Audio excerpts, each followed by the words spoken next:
Questão 4. Uma barra cilíndrica de 1 metro de comprimento e base de área 5 centímetros quadrados está envolvida por um isolante térmico e possui uma de suas extremidades mantidas em contato térmico com uma câmara de vapor de água em ebulição.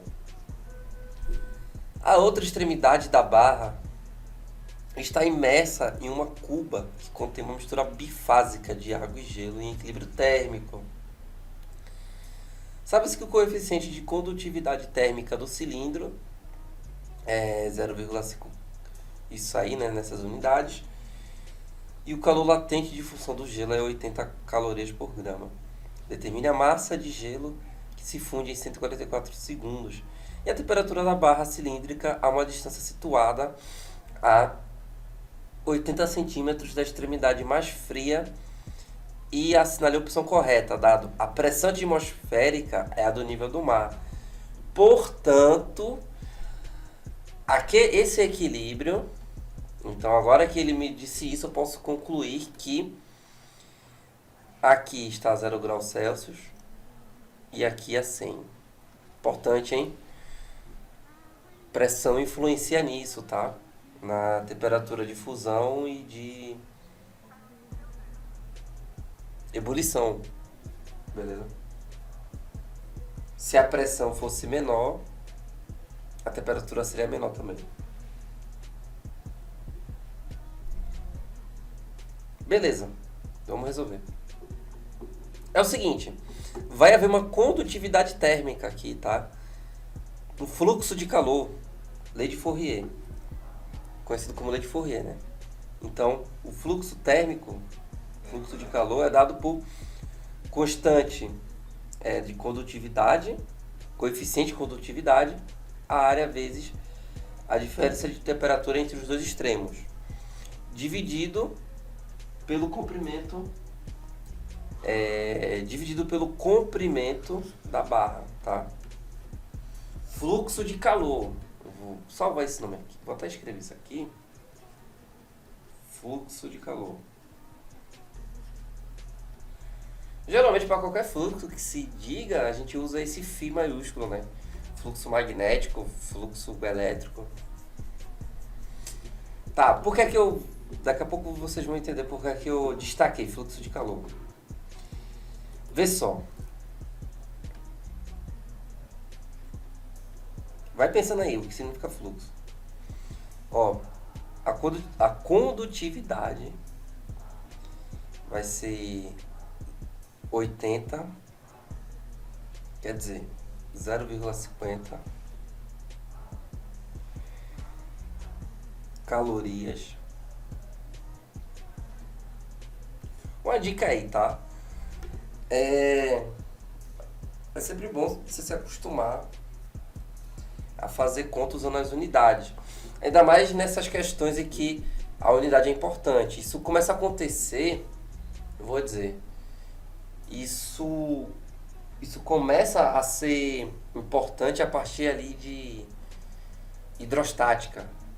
Porque, por exemplo, pressão pode ser dado em várias unidades. Volume também pode ser dado em várias unidades, né? Densidade. Então é importante saber trabalhar com as unidades também. Beleza? Então, ó, 0,50 calorias segundo centímetro grau Celsius vezes a área, que é 5 centímetros quadrado, vezes variação de temperatura. No caso, a diferença de temperatura entre os dois extremos, que nesse caso 100 menos 0, 100. Sobre o comprimento, que é 1 metro. 1 metro, que é a mesma coisa que 100 centímetros. Tá? Então, vê. Ó, centímetro vezes centímetro dá centímetro ao quadrado, que aí, ó, vai cortar. Grau Celsius, Então, fluxo de calor sobra o quê? Caloria por segundo. Então, vamos multiplicar aqui, ó. O 100 corta com 100 também. Então, isso aqui vai dar o quê? 2,5 o quê? Calorias por segundo. Então, isso é o fluxo. Ele me diz... Então, essa razão, ela me diz o quanto de caloria está passando a cada segundo. Basicamente, né, a energia passando por unidade de tempo. Nesse caso, a cada 1 segundo passa 2,5 calorias, tá? Ou seja, aqui ele recebe, né, 2,5 calorias a cada segundo. É passado ali pro onde tem água e gelo. Tá certo? Então, fluxo de calor é a mesma coisa que o calor transferido por intervalo de tempo. Tá certo? Então, beleza. Determine a massa de gelo que se funde em 144 segundos. Eu tenho a razão, então é só multiplicar pelo tempo. Veja. Então, por essa equação aqui, ó, por essa relação, eu posso dizer que o calor transferido é o fluxo vezes o intervalo de tempo, tá? É só multiplicar pelo tempo, então vai ficar 2,5 vezes intervalo de tempo, 144. Ou seja, o calor total nesse intervalo de tempo que o gelo recebe é de, se eu não me engano, isso aqui dá 360.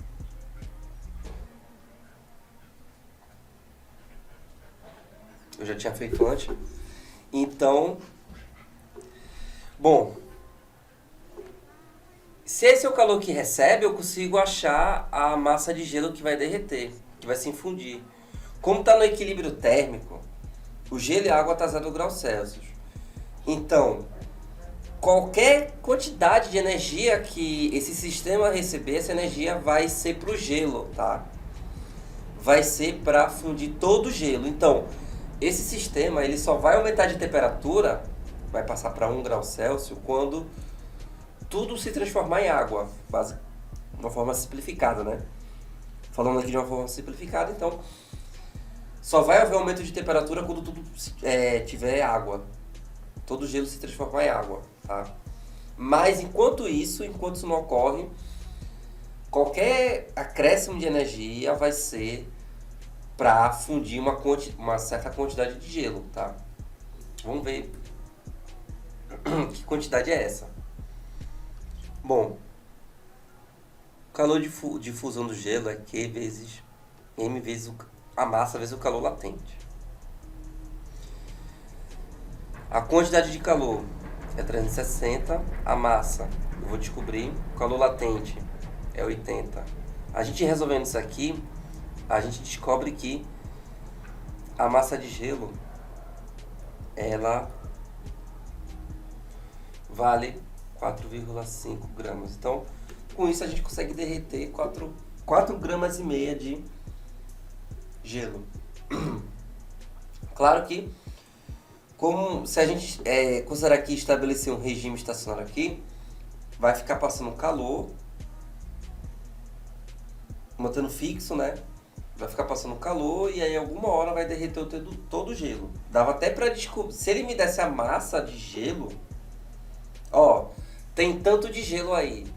Ele poderia perguntar quanto tempo leva para derreter todo o gelo. Seria uma variação.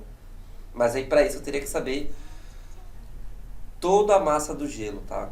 Porque aí daqui eu descobriria a quantidade de calor necessária e ao substituir no fluxo eu teria o intervalo de tempo necessário para receber todo esse calor. Mas isso aí é uma variação, tá? Tá, a única alternativa aqui que pode ser isso é a letra D. Mas ele pergunta, tem outra pergunta aqui. E a temperatura da barra cilíndrica é uma distância situada a 80 centímetros da extremidade mais fria. Isso aqui a gente pode até usar um pouco de bom senso. Vê, um pouco de lógica. Se eu fizesse um gráfico de comprimento por temperatura, esse gráfico seria assim. De uma função afim. Não, função afim não. Tem um nome mais específico ainda, uma função identidade. Tá? Seria de uma função identidade. Ó. Por quê? Vou assumir que aqui é 0, tá? E aqui, como é 1 metro, então aqui é o 100 centímetros. Então essa reta seria assim. Então, na posição de 100 centímetros, ó, esse comprimento está em centímetros, temperatura aqui em graus Celsius, tá a 100. Aliás,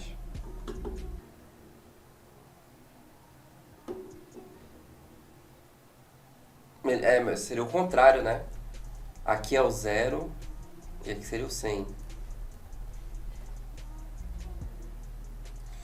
Enfim. É isso mesmo. Aqui tem que ser o 0 para ficar de acordo com o gráfico que eu fiz, aqui tem que ser 0 e aqui tem que ser a posição 100. Né? No caso aqui é a origem. Tá. Então veja que é uma função afim, é de 1 para 1. Então, na posição 0, que é a origem, está a 0 graus Celsius. Na posição 100 está a 100 graus Celsius. Então, em 80, ele pergunta distância situada a 80 centímetros da extremidade mais fria. Ou seja, ele quer saber aqui, ó. Na posição 80. Tá, 80 graus Celsius, né?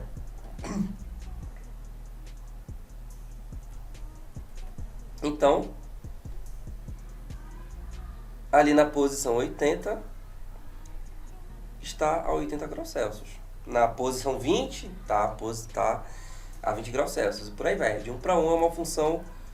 Tem até o nome para essa função, tá? É o gráfico de uma função identidade. Preciso saber o que é uma função de identidade para resolver isso? Não. É só uma curiosidade. Tanto é que aqui é 45 graus. Vamos para a próxima questão.